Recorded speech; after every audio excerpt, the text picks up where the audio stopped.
ஈரோடு கிழக்கு இடைத்தேர்தலை புறக்கணிப்பதாக அதிமுக தரப்பில் தற்போது அதிகாரப்பூர்வ அறிவிப்பு வெளியிடப்பட்டுள்ளது. அதிமுக பொதுச் செயலாளர் எடப்பாடி பழனிசாமி இந்த அறிவிப்பை வெளியிட்டிருக்கிறார். மாவட்ட செயலாளர்கள் கூட்டமானது நடைபெற்றது. இந்த கூட்டத்தில் முக்கிய முடிவு எடுக்கப்பட்ட நிலையில் விக்கிரவாண்டியை அடுத்து ஈரோடு கிழக்கு தொகுதி இடைத்தேர்தலும் புறக்கணிப்பதாக தற்போது அதிகாரப்பூர்வ அறிவிப்பு வெளியாகியுள்ளது. கடந்த இடைத்தேர்தலில் காங்கிரஸ் சார்பில் போட்டியிட்ட இளங்கோவன் 1.10 லட்சம் வாக்குகள் பெற்று வெற்றி பெற்ற நிலையில் காங்கிரஸ் வேட்பாளருக்கு 64.58 வாக்குகள் கிடைத்த நிலையில் அதிமுகவுக்கு வெறும் 25.75% வாக்குகளே கிடைத்திருந்தன. இந்நிலையில் விக்கிரவாண்டியை தொடர்ந்து ஈரோடு இடைத்தேர்தலையும் அதிமுக புறக்கணித்திருப்பதால் தொண்டர்கள் மத்தியில் அதிர்ச்சியும் ஏமாற்றமும் ஏற்பட்டிருப்பதாக தற்போது தகவல் வெளியாகியுள்ளது. இன்னும் ஓராண்டில் சட்டமன்ற தேர்தல் வரும் நிலையில் இடைத்தேர்தலை புறக்கணித்திருப்பதால் அதிமுக தொண்டர்கள் ஏமாற்றம் அடைந்திருக்கின்றனர். ஈரோடு கிழக்கு தொகுதி இடைத்தேர்தலை புறக்கணிப்பதாக அதிமுக பொதுச் செயலாளர் எடப்பாடி பழனிசாமி தற்போது அதிகாரப்பூர்வமாக அறிவித்திருக்கிறார்.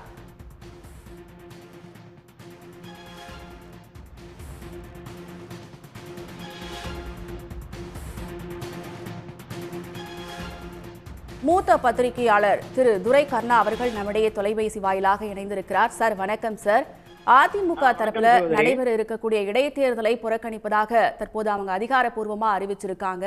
அதிமுகவினுடைய செல்வாக்கு குறைகிறதோ அப்படின்ற ஒரு அச்சம் தொண்டர்கள் மத்தியிலும் எழுந்திருப்பதாக கூறப்படுகிறது. உங்களுடைய கருத்து சார்?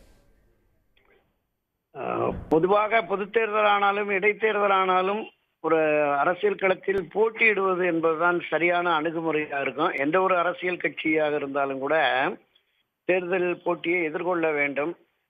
திராவிட முன்னேற்ற கழகம் ஆட்சி கட்சியாக இருக்கிறது. இடைத்தேர்தலில் அவர்கள் தங்களுடைய அதிகாரத்தை பயன்படுத்தி வெற்றி பெறுவார்கள், அதனால் நாங்கள் புறக்கணிக்கிறோம் என்கிற காரணம் என்பது எல்லா தேர்தல்களுக்கும் ஏற்புடையது அல்ல.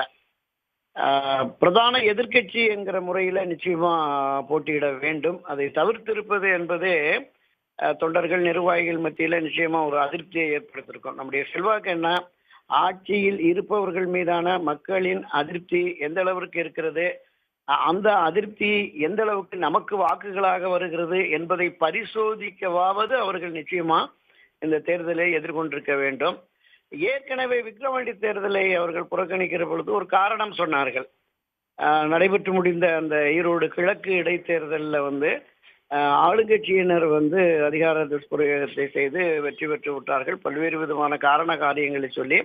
அப்படிப்பட்ட ஒரு நிலைதான் விக்கிரவாண்டியிலும் வரும் என்று எதிர்பார்த்து நாங்கள் இந்த தேர்தலை புறக்கணிக்கிறோம் என்கிறார்கள். இப்படி ஒவ்வொரு தேர்தலிலும் புறக்கணிக்கிற பொழுது மனச்சோர்வு, திமுகவுக்கு எதிரான களமாட வேண்டும் என்கிற அந்த மனச்சோர்வு தொண்டர்களுக்கு ஏற்பட்டுவிடும்.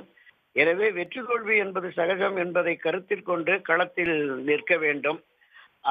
ஆட்சி கட்சி இந்த இடைத்தேர்தலில் வெற்றி பெற வேண்டும் என்கிற நோக்கம் என்பது திமுக மட்டுமல்ல, அனைத்து இந்திய அண்ணா திராவிட முன்னேற்ற காலத்திலும் கூட இடைத்தேர்தல் வெற்றி என்பது ஆட்சிக்கான அங்கீகாரம் என்கிற வகையிலே அதை வெற்றி பெறுவதற்காக தீவிரமாக களமாடுவார்கள். இந்த சூழலில் எதிர்க்கட்சிகள் இது ஒவ்வொரு இடைத்தேர்தலையும் புறக்கணித்து வருவது என்பது சரியான அணுகுமுறை இல்லை. ஜனநாயகத்தில் இத்தகைய போக்கு என்பது சரியானது இல்லை என்பதுதான் என்னுடைய பார்வை.